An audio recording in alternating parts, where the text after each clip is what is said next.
Right. Let's go ahead and get started. Our top story today, the Gulf Coast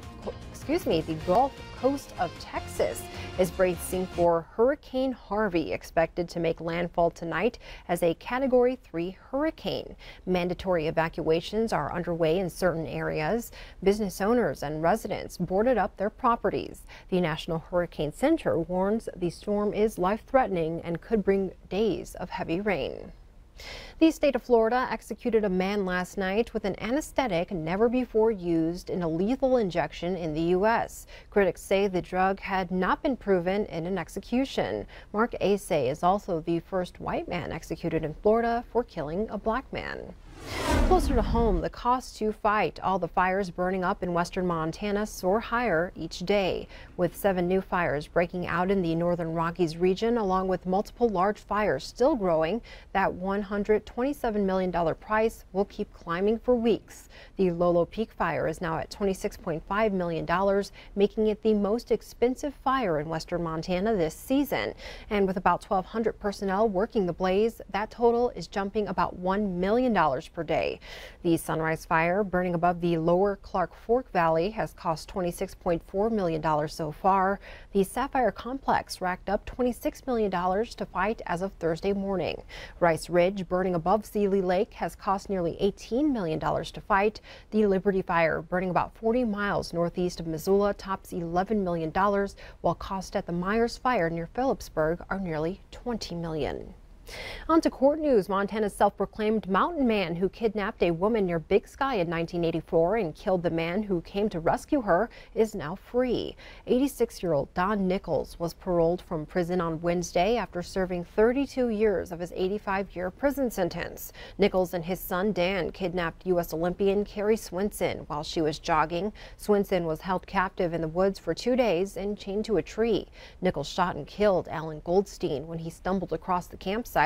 Nichols will live in Great Falls, but he is restricted from visiting Madison, Park, and Gallatin counties. He must also wear GPS monitoring.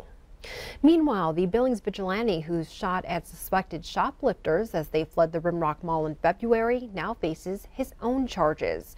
Back when Q2 spoke with James Newman about his decision to fire his gun, he told us someone had to intervene. But prosecutors recently decided that someone should have been the police and not Newman. The 30-year-old is charged in Billings Municipal Court with criminal endangerment and discharging a firearm in a public place, both misdemeanors. Court documents state at least 3 nearby witnesses were endangered when Newman fired shots at the vehicle.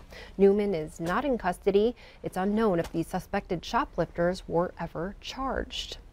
In other news, Interior Secretary Ryan Zinke says none of the 27 national monuments under review by the Trump administration should be eliminated. Conservationists aired this message, worried that protections could be lost after the administration announced its review in April.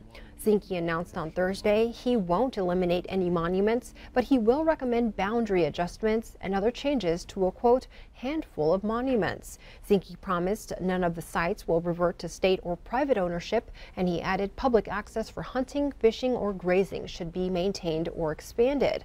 The recommendations come in response to President Trump's call for a review of the monuments. The president was acting on complaints that a century-old law had been misused to create oversized monuments that hinder energy development, logging, and other uses of federal land. Now back here in Billings, the Yellowstone County Sheriff's Office is on the move. On Thursday, employees moved their office and equipment out of an old bank building at 2550 3rd Avenue North, just about 2 blocks east, to 2323 2nd Avenue North. The new location is a former Payne West Insurance building.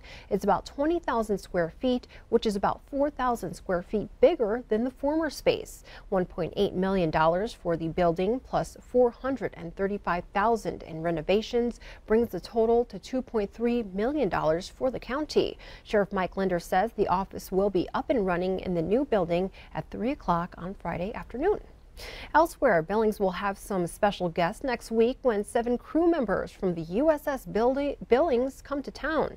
The Billings Downtown Exchange Club announced the crew will be in town on Tuesday. USS Billings is a Freedom-class littoral combat ship of the United States Navy. It's the first ship in naval service named after Billings, Montana. Q2 News was in Wisconsin as the ship launched on July 1st. Crew members will share a presentation on the development of the ship and its capabilities and share information on the design of the ship's crest. Our last story for you on this Friday morning. 1 year after ride-sharing service Uber got the green light to operate in Montana, the Public Service Commission now welcomes its competitor. The PSC voted 4-1 on Thursday to allow Lyft to operate in the state. The service, known for its bright pink mustaches, can now operate in 47 states. The app-based services are very similar, with one key difference being that Lyft allows riders to tip drivers. The approval of Lyft's license is effective immediately and allows the company to begin operating